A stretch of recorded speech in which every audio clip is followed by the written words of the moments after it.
let me just tell you really quickly before Anna starts talking. Okay, so we were scheduled for 1 o'clock, but 1 o'clock was my time, which is 3 o'clock her time or 4 o'clock.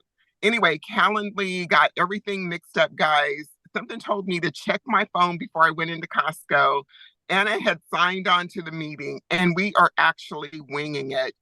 These are two divas that are doing things on the fly, and I just wanted to catch up with Anna, but also to hear about what she's doing and to see how what she's doing with her team that may help you guys out there. And I'm just going to let Anna take it away, and I'll just chime in as we go. All right, love, you go ahead. Well, thank you, Rose, it's so good to see you, number one. And number two, I love winging it. One of my favorite principles in life is to be flexible because change is like gravity. It's a given. It's going to happen. And I think that it lends to resilience when we can go ahead and roll with the punches and do whatever, whenever, and just show up for life, however life shows up for us. So I think that that's a huge asset as a human being to get out of perfection mode and to get into action mode and do whatever is required of the situation at the time. And so I love that you're sitting there in your car outside of Costco and shopping carts and cars are going by behind you, because I mean, that speaks highly of the kind of person you are. And I think that that's great. So I'm a sugar addiction specialist, and I do believe that sugar is the gateway drug. And I know you went through Bitten Johnson's HMA, Holistic Medicine for Addiction course as well. Can I intervene real quick? Absolutely. Please tell people who you are and about your phenomenal background that actually brought you to where you are today, and Oh, maybe even a little bit how we met, because I think you were in the cohort before I joined Bitten's class, and you actually did the assessment on me. So if you could just start back where you were at the beginning and what brought you to where you are today, that would be awesome. well, I'm a recovering addict, and I just celebrated. I'm Anna Freuling, and I live in Nebraska, and I'm a recovering addict, and I just celebrated 35 years clean. And what being clean meant to me then, when I first started out, and what it means to me now is different, because I believe addiction is one disease with many outlets. And so I had, I had been diagnosed with a whole bunch of autoimmune diseases. And finally, it was down to I was diagnosed with celiac, and I had been struggling with my health big time. I was just miserable. I was a couple of decades clean, and every joint in my body hurt all day, every day. And it was hard for me to move. I was so stiff from rheumatoid arthritis. And when I found out I had celiac and I quit eating grains, I started being curious about what else could help my health. So I found Mark Sisson, and I became certified through his primal health coaching program when it was very new. And so I was eating very well. I was eating very primally, and sugar wasn't even on my radar, but I'd always been a foodie. My dad was full-blooded Italian. I grew up in San Francisco, which is a very foodie town. And, you're supposed to, the main ingredient is love, baby. Well, food is not love. And especially food in the way we make it that degrades our metabolism, which is really, it's degrading our mitochondria that give us energy and give us life. And so all this time, I was not eating a lot of sugar at all. I was only partaking like a little bit, like Mark Sisson's 80-20 rule. I was probably more like 80-10, but I had obsession about food all the time. I was always thinking, what can I eat? When can I eat it? How much can I eat? And it was very much diet mentality, and it was very much recreating treats or making them paleo or this or that or the other thing. And so one day I was watching, I don't know how I even ran across it, but it was a sugar summit with Mike Collins, and he had Bitten Johnson on it. And I think it was the first one he ran. And she started talking about sugar being the gateway drug. And I was like, what? You mean that came first? Before the cigarettes, before the alcohol, before the drugs, before the games, before shopping, before whatever, right? Fill in the blank. Whatever occupies your mind, right? That's what in my book, actually, let me grab it over here. It's called An Altered Spirit, Ebenezer, or the 12 Steps in Ebenezer Scrooge. And it's based off of Charles Dickens' book. And Charles Dickens writes that Scrooge, he was controlled by, his master passion, gain.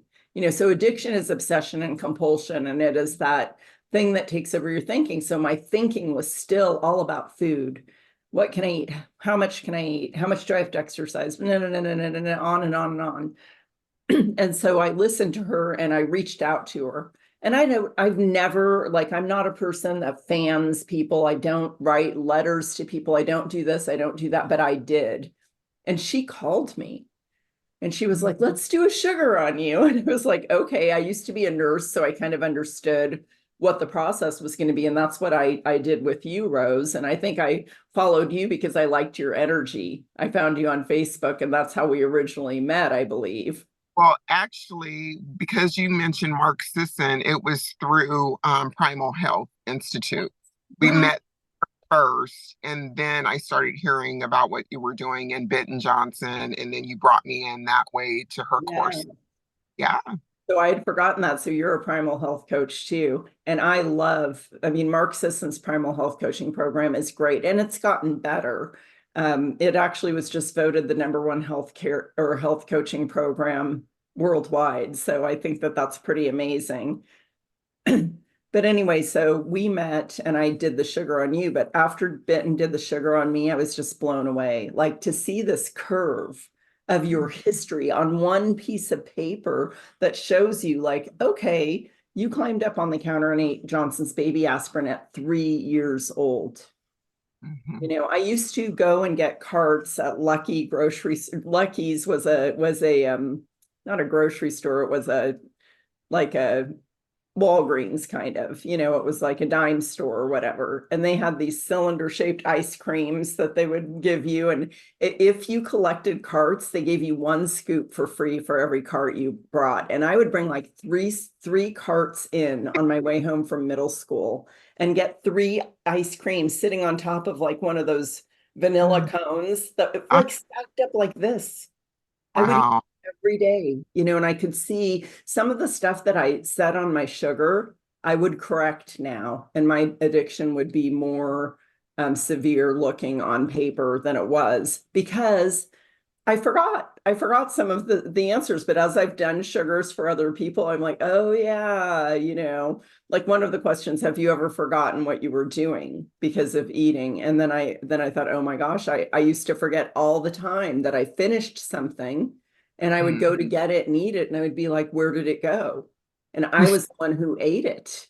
I ran out of my supply and I didn't know how, because I almost got myself into, you've heard people talk about food comas or whatever. So once I let go of sugar, once I saw it as a drug, it didn't take me long at all to like just be like, I'm an abstainer. There is no safe amount for me, because one bite would make my brain just go like crazy. Can I interject here? What I like about what you just said is that although you are from, you have a medical background and stuff, and you were able to connect the dots and see the lines, it still took you a little bit to actually release the sugar or release and abstain. But when you did the sugar on me, and I'm going to be candid, I went through denial, left, right, left. It took me quite a while before I got it. I kept binging, kept trying to abstain, kept justifying moderation, and it was horrible. And this is actually while I was in Bitten's class also. I was trying to work it out for myself. So I'm glad you got the memo before I did. Well, and what you just said right there is so telling. I tried to work it out for myself. So addiction, we have to come to the end of our willpower.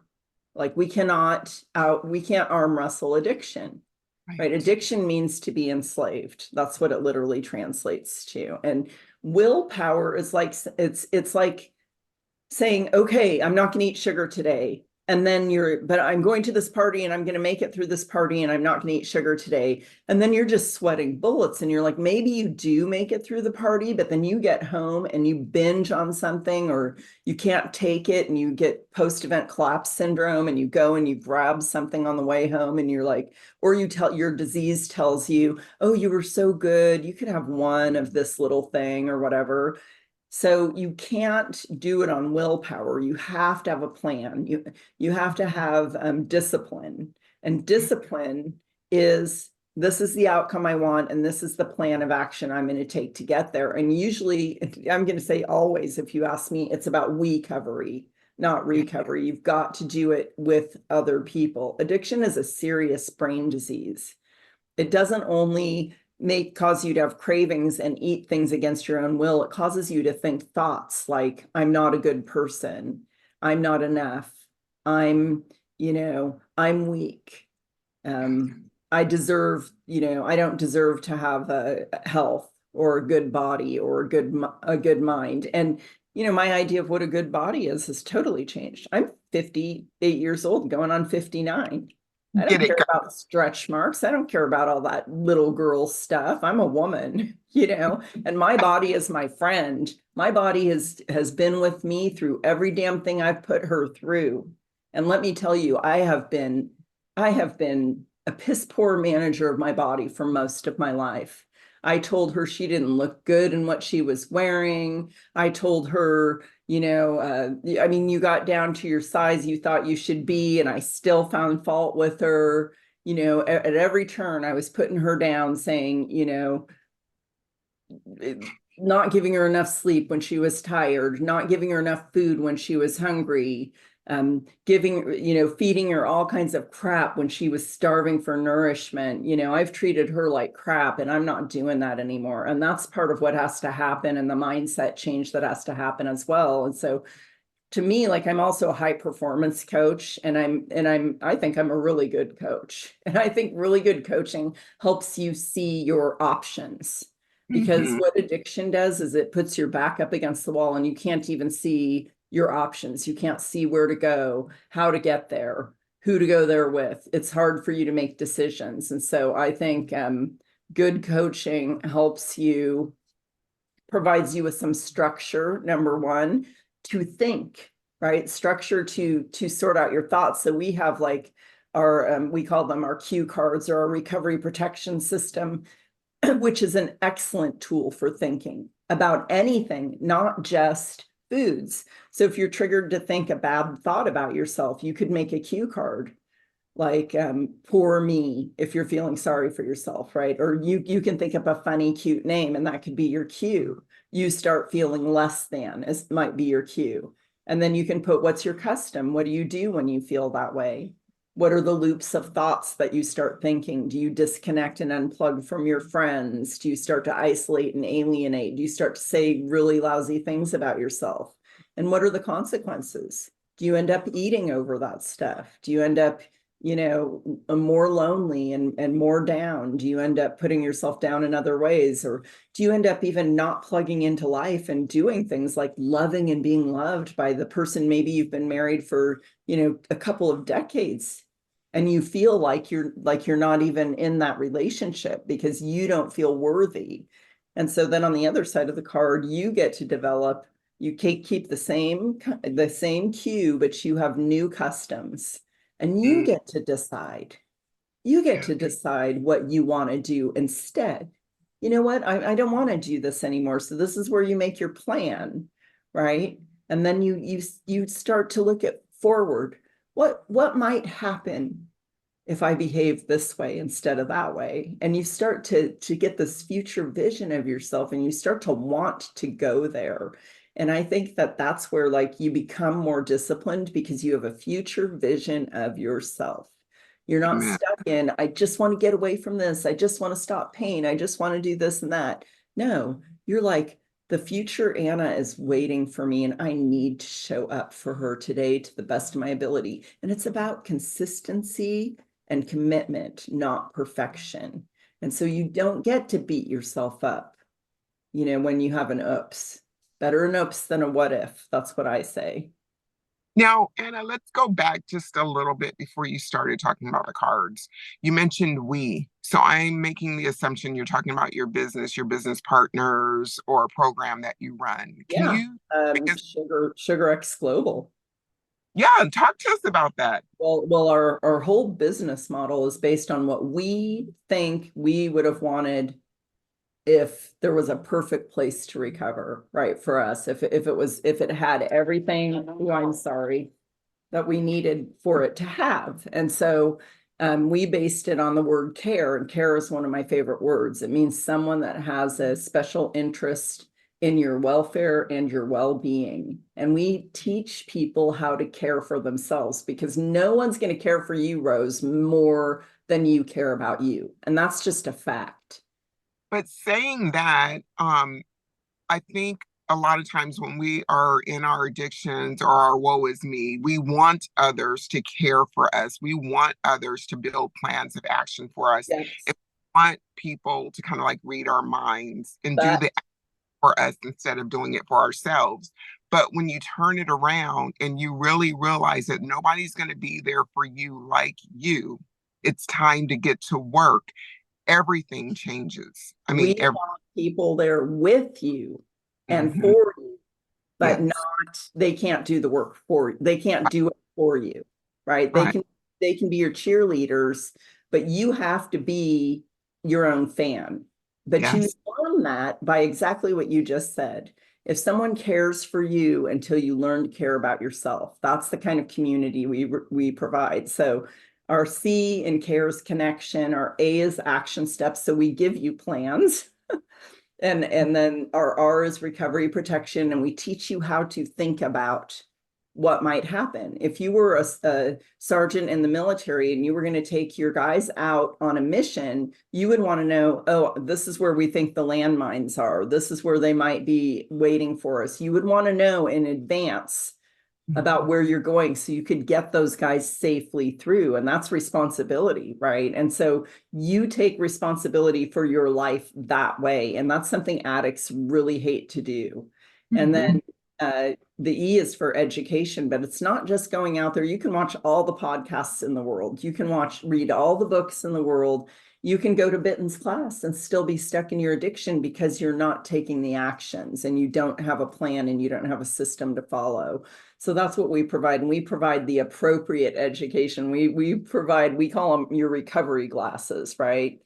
You put those lenses on, and everything you look at has to be seen through what you know as a fact about addiction and as a fact about yourself. And I think we outsource too much of our decision making to things that don't fit us. Right.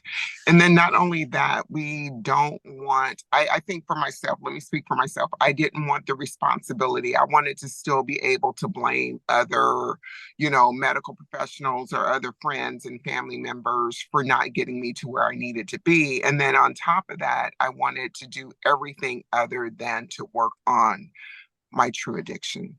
Right. So yeah, it takes a lot of work.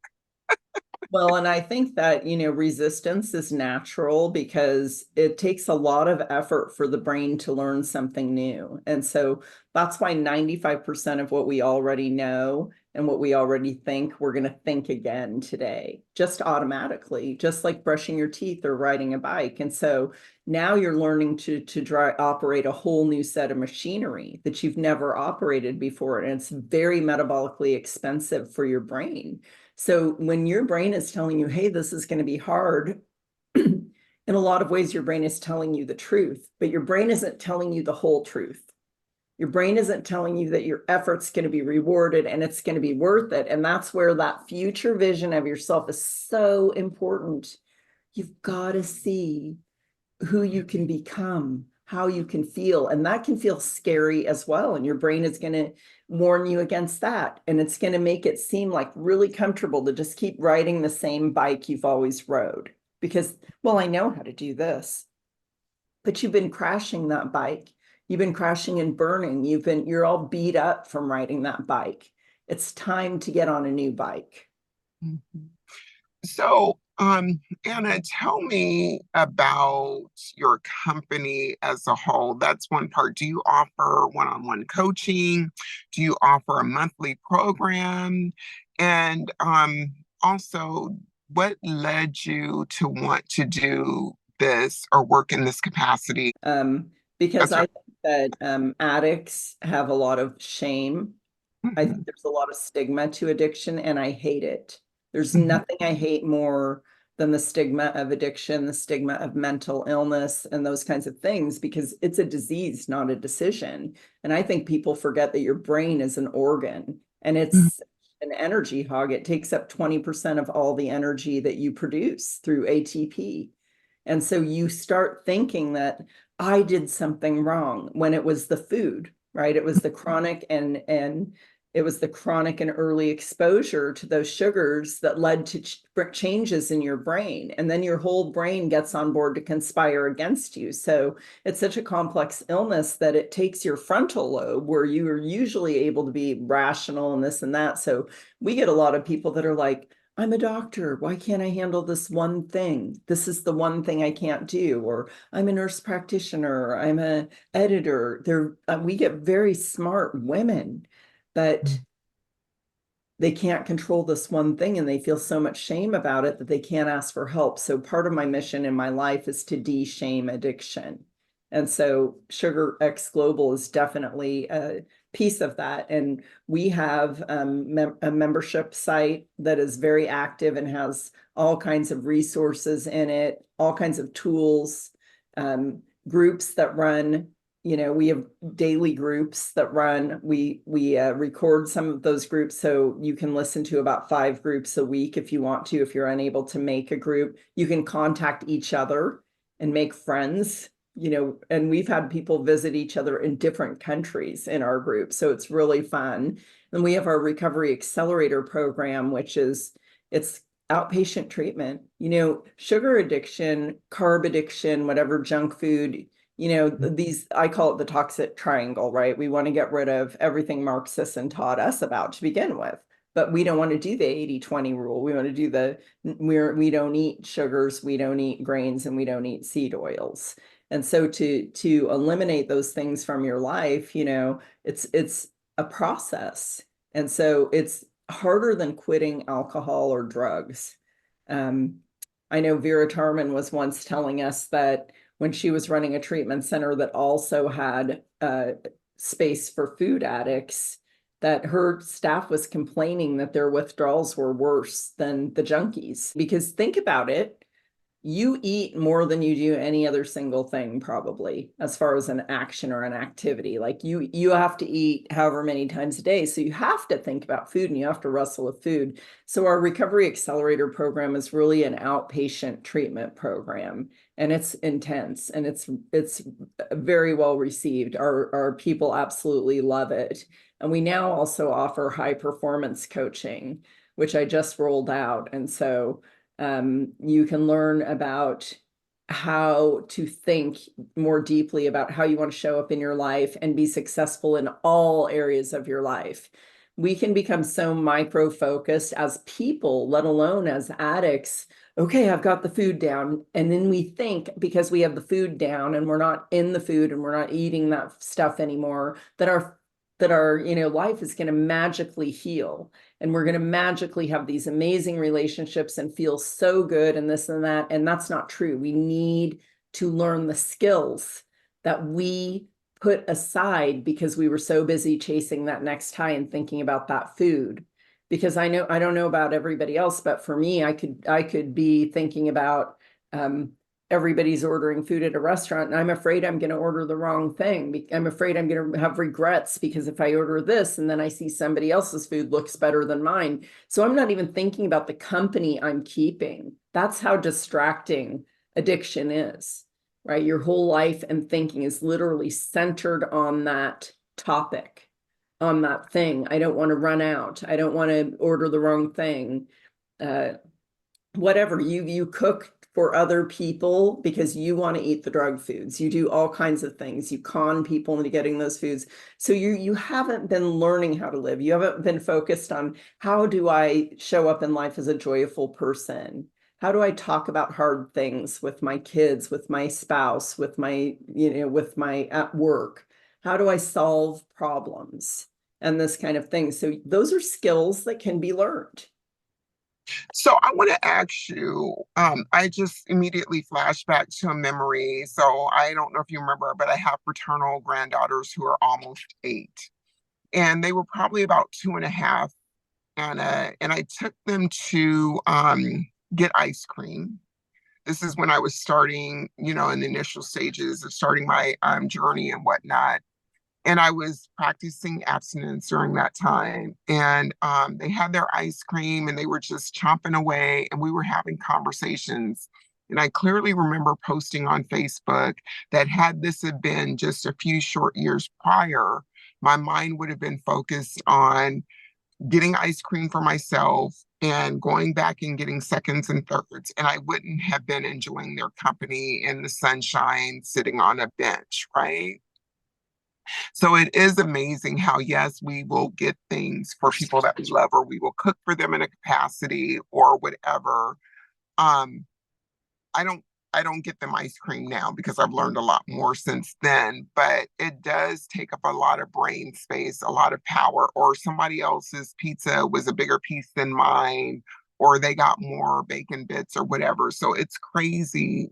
How do you deal with that? Or how do people that you help currently deal with that when they go out and they're ordering, or they're, experiencing holidays with family and friends and Well, they're first of all, we teach them what to expect, that your uh, brain is going to do these things against your will. That doesn't mean that you've done anything wrong. Every once in a while, you're going to smell something and your mouth is going to water. That's not because you did anything wrong. That's biology. That's yeah. for recall. That's your memories. You Yeah. can't change that. What you can change is the outcome. But Yes. if you can be detached and not think, like I call it a food emergency. There is no such thing as a junk food emergency, right? I'm not going to die if I don't eat those treats or if I don't have that ice cream. That is not going to happen. But my brain's going to make me feel like that. So we teach the red dog, blue dog thing, which you're very familiar with, but that's, based on kind of the different stories around the globe about there are two dogs or two wolves. And so the red dog is the wolf that wants to go and tear it up. And, I just want to do what I want to do and I want to do it. Let's go. Come on, babe. Just one more time. He's that guy. And the blue dog is like a lot quieter and a lot more calm and is like, hey, you can do this.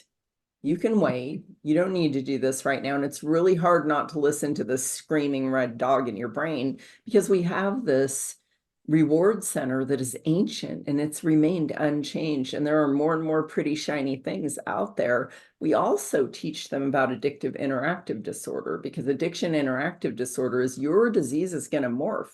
So all of Yes. a sudden, your obsession is going to move over to things as seemingly innocent and simple as your house has to be perfect.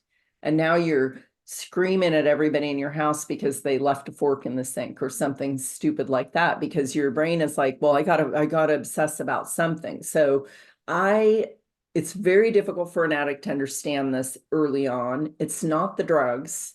It's not the stuff. It's not the shopping. It's not Amazon. It's not all these external things. It's the obsession and compulsion. If you find yourself repeatedly, with thoughts on repeat, like a resentment or things like that, that's how addiction acts. About addiction and obsessiveness, I think to a partial degree, all of us as humans have that just to a partial degree. It could be about something, getting your college education or the way you're raising your children, whatever. You can be a little compulsive and a little bit obsessive. But I think what separates you, me, and the next person is our level of awareness and support and education surrounding that, right?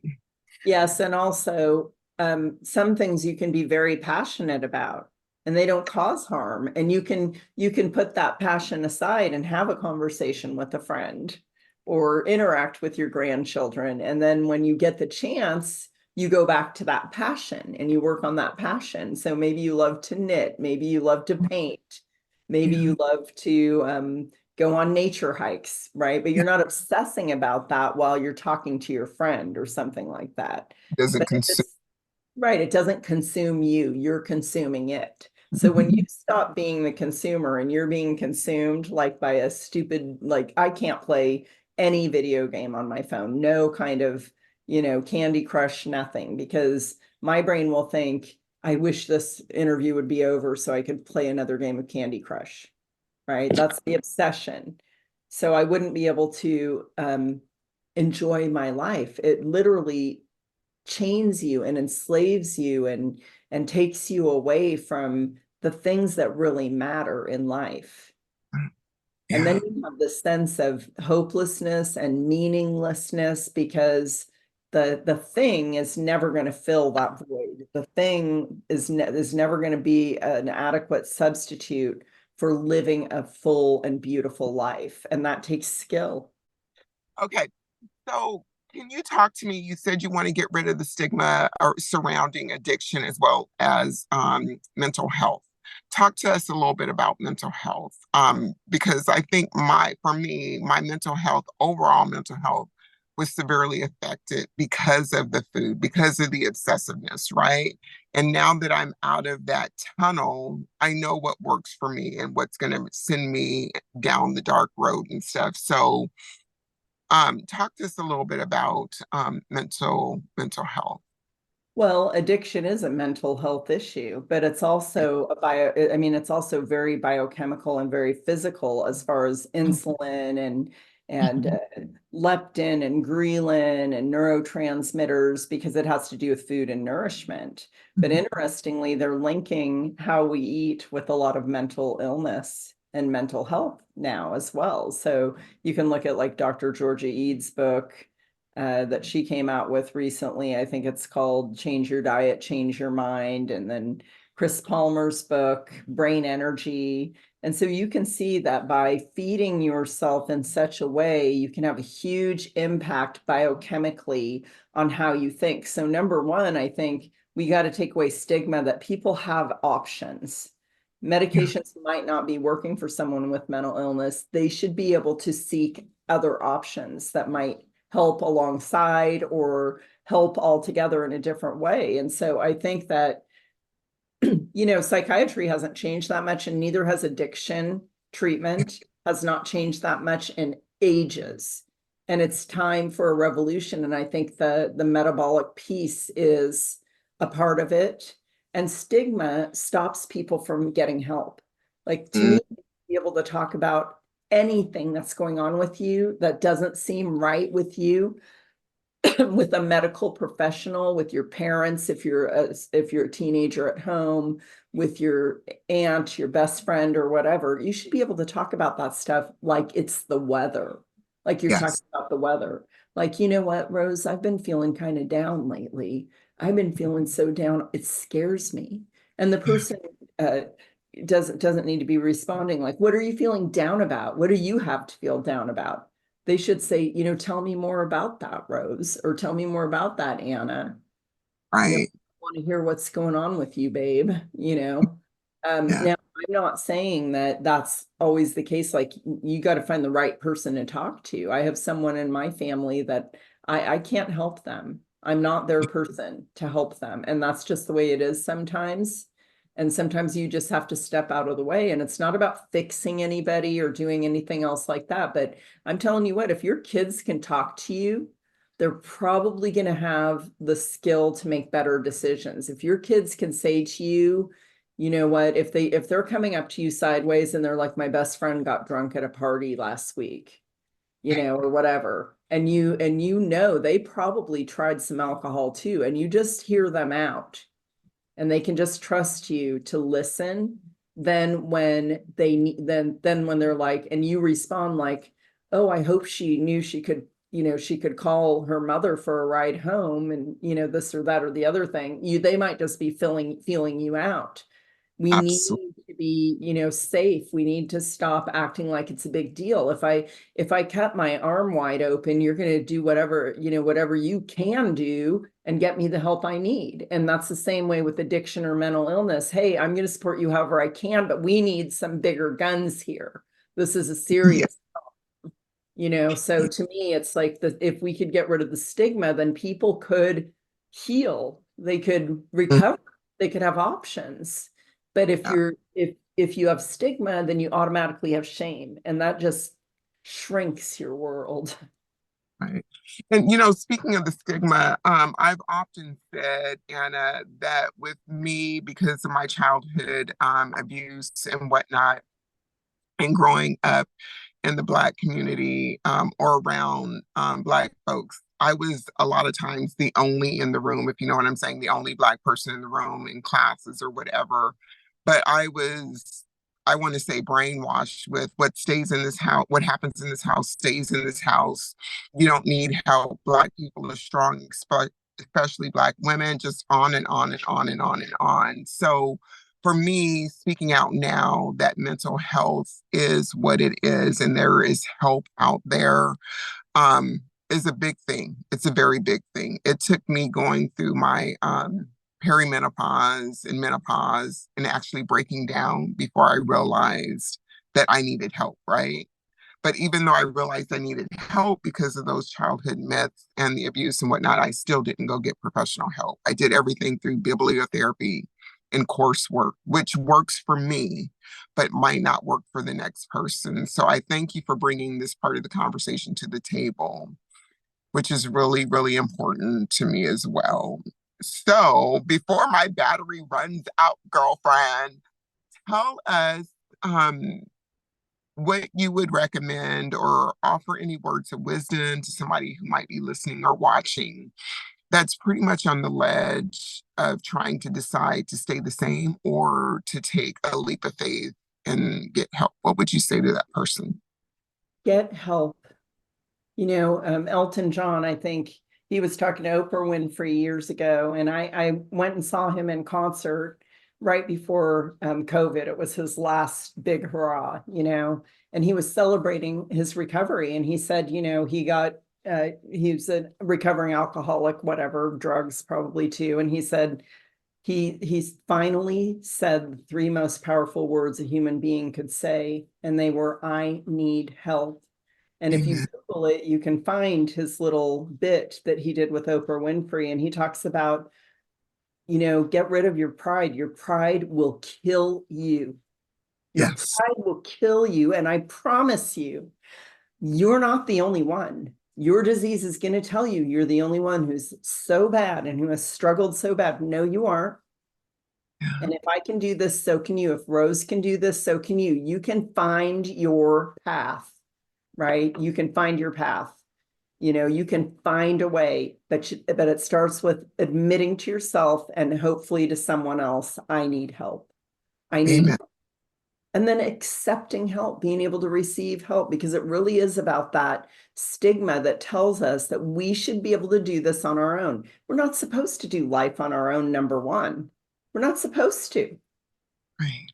We're supposed to have connection. We're supposed to have meaningful relationships. Amen, sister. Thank you. So, Anna, what's the best way that people can get in touch with you? But I'll include everything in the show notes as well. What's the quickest way that they can access you? Well, they can just email us at hello@sugarxglobal.com. That Oh, is straight the to our quickest. inbox. Okay. All right, my friends. This was another incredible interview done on the super fly.